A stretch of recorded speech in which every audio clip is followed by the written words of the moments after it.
Os ciclos da fé, entre a luz e a sombra da espiritualidade.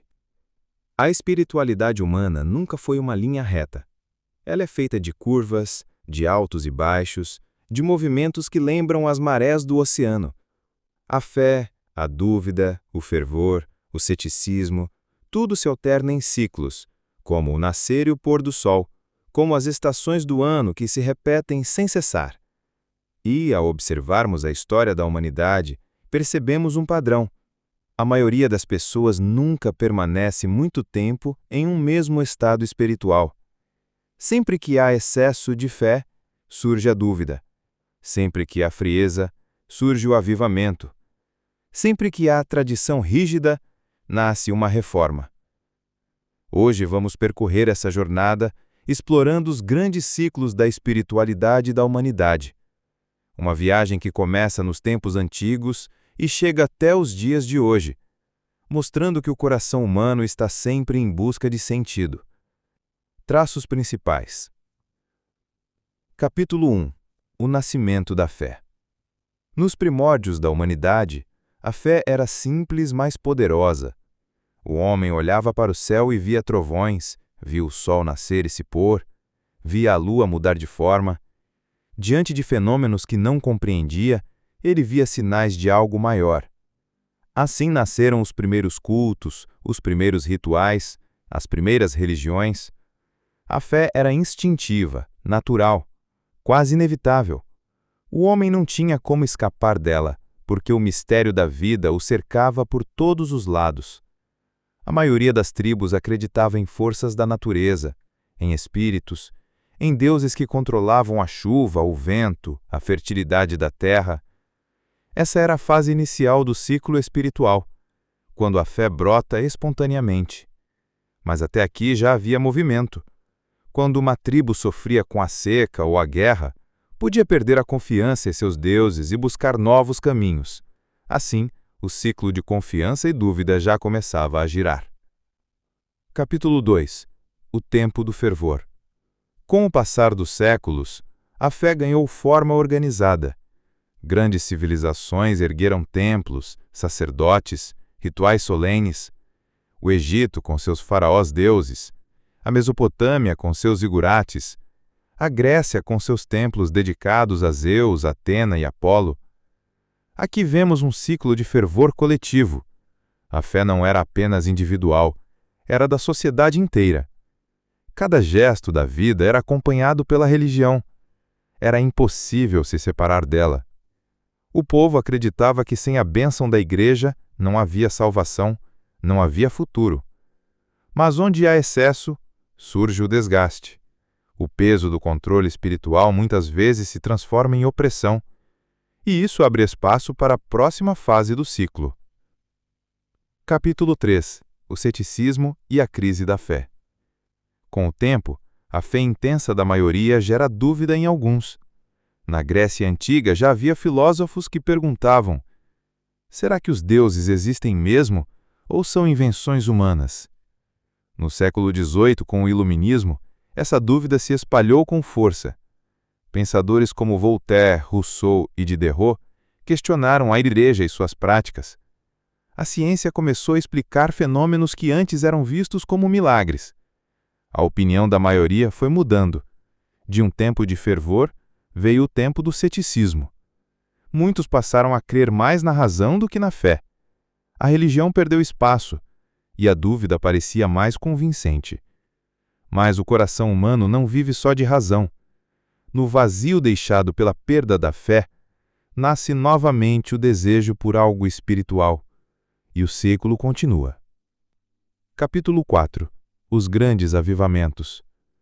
Sempre que a fé parece morrer, ela renasce com ainda mais força. Na história, vemos os chamados avivamentos, movimentos de retorno à fé, marcados por intensidade e emoção. No século XVIII, por exemplo, o chamado Grande Despertar nos Estados Unidos levou multidões a igrejas, reavivando o cristianismo em um tempo em que ele parecia enfraquecer. Pessoas choravam, se emocionavam, sentiam a presença de Deus como algo vivo. Assim aconteceu em muitos outros lugares.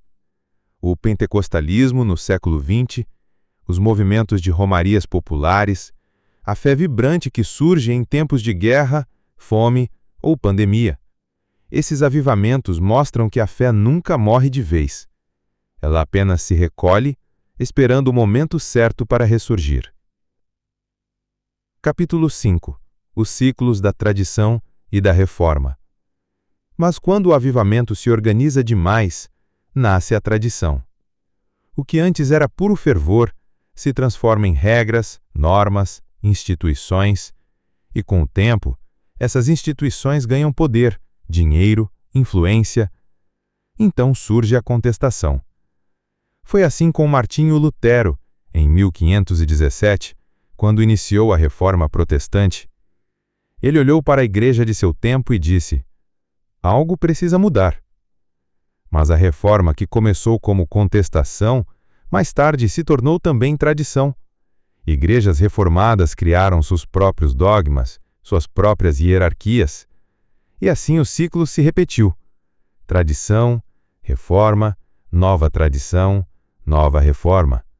Esse é um dos movimentos mais claros da espiritualidade humana. Capítulo 6. O ciclo da fé popular e da institucionalização. Outro ciclo marcante é o da fé popular. O povo, em sua simplicidade, cria formas próprias de espiritualidade, procissões, festas, promessas, cantos. É a fé do coração, espontânea, cheia de emoção. Mas quando essa fé cresce demais, a instituição tenta controlá-la, organizá-la, colocar regras. Com o tempo, isso esfria a espontaneidade do povo. Então a fé popular se reinventa, escapa das estruturas e cria novos movimentos. Esse jogo de popular versus institucional é uma dança que nunca termina. Capítulo 7. Os ciclos espirituais de hoje. E hoje, vivemos também dentro desses ciclos? Em muitos lugares do mundo, há um crescimento do ceticismo. As pessoas se dizem sem religião, preferem a ciência, o humanismo, ou simplesmente vivem sem pensar no espiritual. Ao mesmo tempo, em outros lugares, há um crescimento da fé intensa. Igrejas lotadas, movimentos carismáticos, espiritualidades alternativas. Estamos vivendo ao mesmo tempo dois lados do ciclo, uns mergulhando na dúvida, outros mergulhando na fé. Mas se a história nos ensina algo, é que esses movimentos não são finais. Eles vão girar outra vez. Capítulo 8. Reflexão final. A fé humana se move como um pêndulo. Vai para um lado, fervor.